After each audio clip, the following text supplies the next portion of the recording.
One of the most overlooked areas is the interest lost for early payment. A lot of companies will look at larger payments and make sure that those larger payments aren't paid early, but there's a lot of small payments that when added up become large payments, and over time can be something that you lose quite a bit of money on. What we're going to calculate is interest loss for not paying bills in 30 days, 45 days, and I believe 60 days. And in these calculations, what we're doing is we're first taking that paid file. We're going to create these calculated fields: days payable outstanding, the interest lost.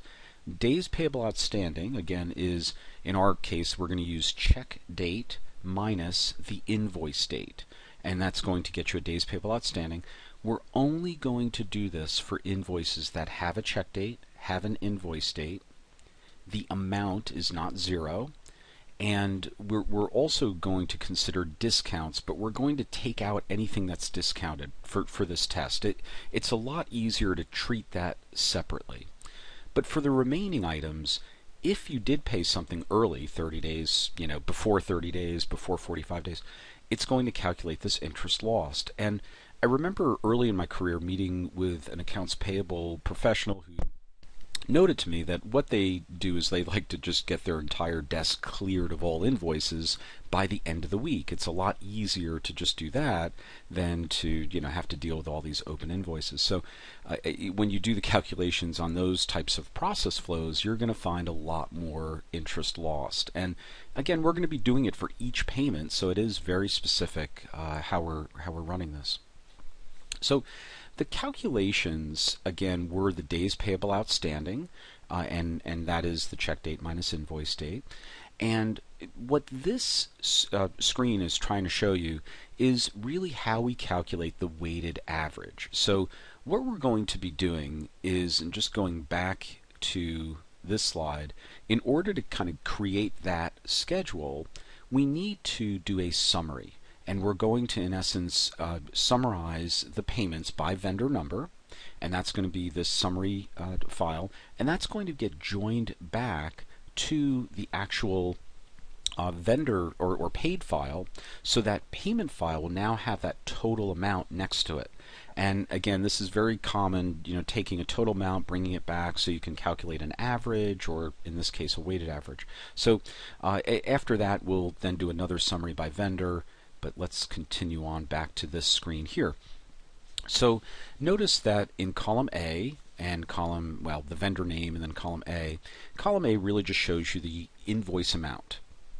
Column B will show you the total amount of all those invoices added together. And what we're doing then is dividing B, or A divided by B in this case, to get a percentage. In that case, it would be 10%, multiplied by C, the 30 days, to end up giving you the result of 10% of 30. And as you do this, you end up creating this weighted average for each payment.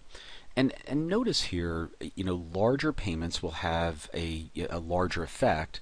It's a little harder to see, I suppose, because some of the amounts are relatively the same. But if you had a $1 payment that you paid in 1 day and a $1 million payment you paid in 30 days, this weighted average calculation will probably be more like 29.5 days, because the $1 million is going to just make up a larger portion of that average. So again, the summary column is being joined back to the paid file, which is columns A and the vendor name. We then have this calculated DPO that was already there in the paid file, and then we're just calculating this weighted average DPO, which is the column far right. So as we turn to ACL, I like to open up this interest, Venn interest script, but instead of reviewing it this way, why don't we run it first just to look at the results, because I think it's a more useful way of running it.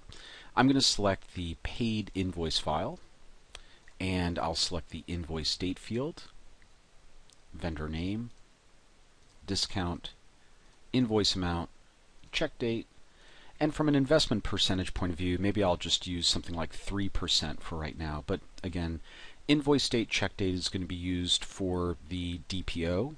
vendor name, or you could use vendor number if you want to use that as well.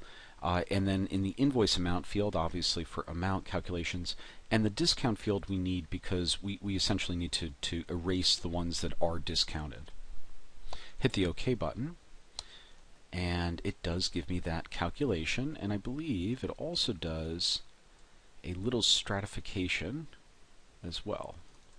So if I open up the vendor DPO stratification, what's useful here is you can get a nice spread across the organization of where payments are being made.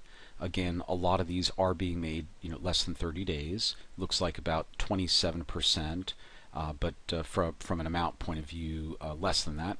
And then as you look at the interest loss, this is being calculated on every transaction depending on that individual situation with that check payment, and that is then summarized as well. So it's a useful script and something that runs pretty quickly. Let's just go back to the data itself. We have the vendor DPO, which is now this weighted average out to 4 decimals, the invoice amount field, obviously summarized, and then the summarized interest lost type calculations, and then this count field. The sum of check field actually should equate to the invoice amount field. It's just a kind of an overhang in the script itself. This is the number of transactions to that vendor. This is a great summary report, again, just even to take and just right click and sort of sending on vendor DPO to look at, from a vendor point of view, who is less than 30 days, what's our interest loss for not paying in 30 days, 45, and etc. Okay, going back to the vendor interest script, this is a little bit more complex of a script, so we're not going to go through it in detail here, but I just wanted to take one calculation for you, and actually probably should say 2 calculations, but we'll get to the DPO calculation was here, just so you know. This is check date, that's that variable description 2 in the dialog above, and then minus invoice date, which is description 1. That is your days payable outstanding. Let me just go up now to this interest lost calculation and percentage. The percentage is what we entered into the dialog, the 3% multiplied by 1.000 divided by the 100. Again, a really good practice to utilize the decimal places and actually define them and put them against the variable in this case. And just going down below here to the %1 now, which was calculated above. So this is %1. That is then multiplied by the amount field. So you have percentage times amount, and then you're working now with the day portion here. So the day portion will basically be the check date minus invoice date minus 30. So for interest loss 30. And that means, so if we paid it in 28 days, check date minus invoice date is 28 days. 28 days minus 30 would be a -2. And -2 divided by 360, multiplied by that amount, multiplied by the percentage, that will give you your interest lost. So now, just going over to the right, we only want to do this for transactions that are less than 30 in the DPO, or in this case, check date minus invoice date less than 30. Okay, so now down below we're also going to set additional filters to what we're going to carry forward. And what we're going to carry forward is when the invoice date does not equal 0, and that's how you denote not equal to 0, 1900-0101. And then the other one would be the check date does not equal 0. And let me just continue over here, and the invoice amount field does not equal 0, and the discount amount field equals 0. So we want to remove those items, or excuse me, only bring forward items that are not discounted. Then we're going to summarize on the file to get that total amount. That total amount will get joined back to the actual file itself, like we talked about, and the ultimate then vendor DPO calculation, which is a weighted calculation, is then completed. And again, let's go through this one just to be clear. This was, again, the columns A and B and C from before.